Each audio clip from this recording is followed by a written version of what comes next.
sou o professor Vinícius Braz, professor de Biologia da Rede Estadual de Ensino. Estou aqui hoje com você, aluno do 3º ano, para mais uma aula de Biologia. O tema da aula de hoje é epidemia, pandemia, endemia e surto. No momento que a gente está vivendo, a gente vê muito falar em epidemia, pandemia, o que estamos vivendo. Então, a gente tem que entender o que significa esses conceitos e qual a aplicação deles no nosso dia a dia. Na aula de hoje, então, a gente vai compreender que os hábitos de vida vão interferir diretamente na saúde e diferenciar surto, epidemia, pandemia e endemia. Então, o que é isso? Ouve-se muito na televisão, principalmente nos começos do ano, que em Minas Gerais, confirmados não sei quantos casos de dengue, a epidemia da dengue. Esse ano não foi diferente, mas pouco tempo depois, agora em março, notificaram não sei quantos casos do novo coronavírus, epidemia do coronavírus na China. A OMS classifica o novo coronavírus como uma pandemia. E o que isso significa? Surto é quando, então, eu tenho um aumento repentino do número de casos de uma doença em uma região específica. Ou seja, eu tenho uma determinada doença naquela região e ela vai aparecer constantemente. Devido a quais fatores? Diversos. Pode ser clima, população, faixa etária, hábitos de vida, não sei. Seja que aquela doença é específica daquela região e aparece frequentemente. Como é o caso nesse ano, no começo do ano, lá no Rio Grande do Norte, que apareceu casos de esporotricose, que é uma micose que vai ser transmitida ao homem através do gato. Então, olha, reparem que no estado do Rio Grande do Norte, eu tenho casos isolados. Tenho nessa região e nessa daqui, onde eu tive 131 mulheres diagnosticados, onde a maioria são mulheres. De 117 amostras colhidas, confirmaram, então, a infecção em gatos. E 150 mil é a estimativa de gatos de rua no Rio Grande do Norte. Com isso, então, eu pude classificar essa doença como o quê? Um surto, porque ela só está acometendo nessas regiões. Caso essa doença venha se lastrar ou aparecer em outros pontos do estado ou em outras regiões, aí eu classifico-a como uma epidemia.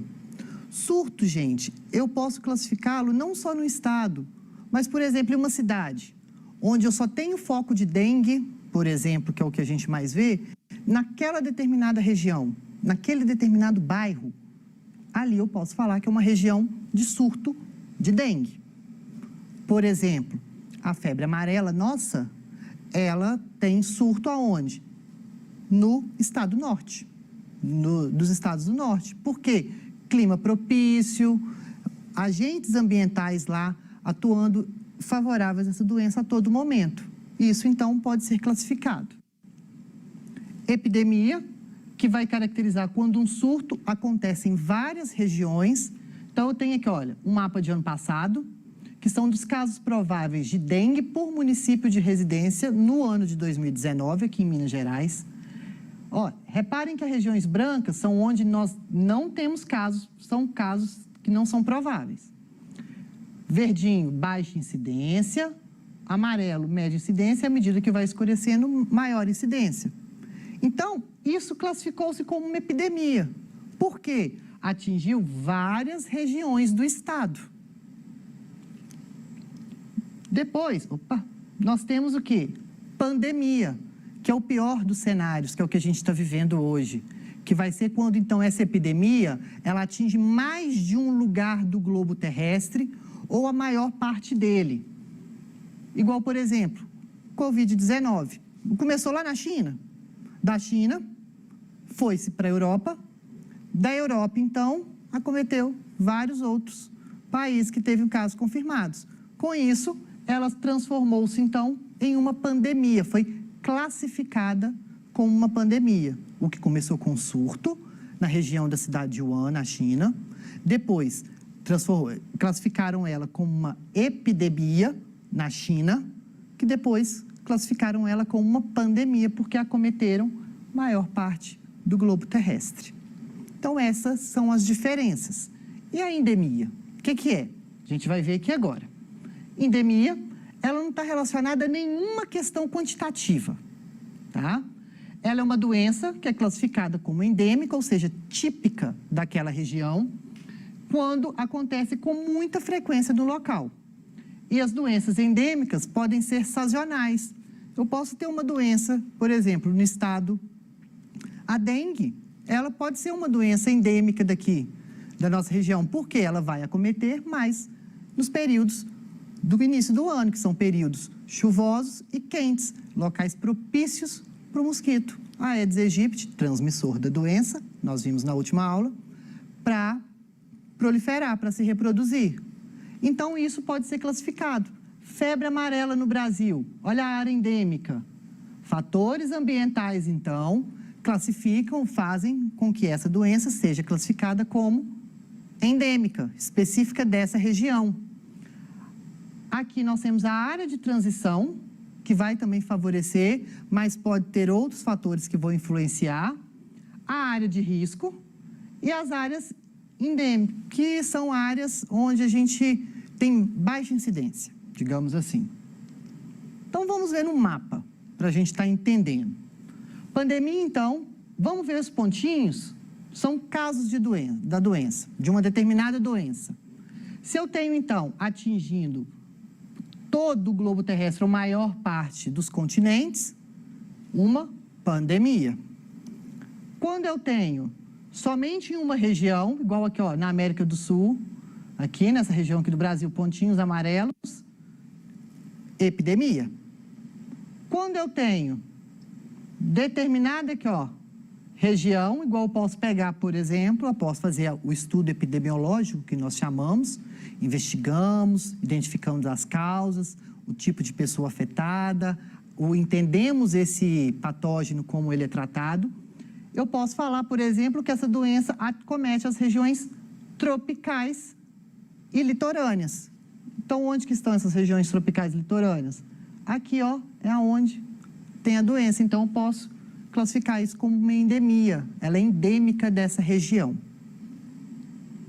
Tranquilo? Agora, a gente vai conhecer o histórico de algumas pandemias que vêm acometendo o mundo. Que, desde os tempos antigos, as doenças elas já vêm sendo tratadas, a gente viu na nossa primeira aula um pouco sobre esse histórico das doenças, e elas vêm acometendo a humanidade bastante tempo, como é o caso, por exemplo, peste negra. Na aula de história a gente já ouviu falar. A peste negra, popularmente conhecido como peste bubônica, não é leptospirose. Muitas pessoas acham que a peste negra é a leptospirose, aquela transmitida pelo xixi do rato, mas não é. A peste negra, ela é uma doença bacteriana, causada pela bactéria Yersinia pestis, que vai estar presente nas pulgas que parasitam o rato. Os principais sintomas são febre, vômito e complicações pulmonares, além do local onde ocorreu as picadas das pulgas ficarem escuras, negras, daí o nome peste negra. E em alguns casos, pode-se evoluir para uma peste pulmonares, que vai ser transmitida também pelo ar, que vai dar complicações pulmonares. Transmissão, picada da pulga, que é o vetor, né? Que ela tem que estar infectada e, dependendo da peste, se for com problemas pulmonares, ela pode ser transmitida também através do ar, igual a gente pega uma gripe. O tratamento tem antibiótico, tá? Bactéria, tratada com antibiótico, então tem tratamento. O período que ela cometeu, 1342 a 1353, tá? E ela teve de 75 a 200 milhões de pessoas mortas, estima-se. Ela dizimou grande parte da população europeia. A peste negra, muitos acreditavam até que era castigo divino. E aqui, então, a gente tem, nesse mapa aqui, como que a peste negra ela foi se alastrando para a Europa, as áreas então infectadas. E isso nós sabemos que a peste negra ela veio trazida através da Rota da Seda, da Índia, onde esses ratos então infectados entravam no navio e, ao chegar na Europa, propagaram. As condições sanitárias na época não eram boas, não tinha-se a refrigeração adequada dos alimentos, a conservação, hábitos de higiene. Isso, então, facilitou a propagação e a proliferação do vírus, da bactéria. Aqui, então, tem uma retratação de como era a vida das pessoas durante a peste. Daí também foi-se o nome quarentena, devido aqui que as pessoas ficaram trancafiadas. E aqui nós temos, então, uma máscara de um médico da peste, assim que era chamado os médicos que cuidavam a peste negra. Eles vestiam-se essa máscara e essas roupas todas assustadoras, porque eles descobriram que pode-se pegar a peste negra também através do contato aéreo.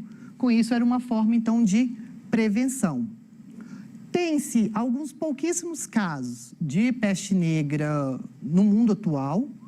Ela é uma região que a gente pode falar, é uma doença que a gente pode falar que é uma doença endêmica de países subdesenvolvidos, onde as condições de saneamento básico, elas não são adequadas e são bem precárias, porque ela é transmitida através da pulga do rato.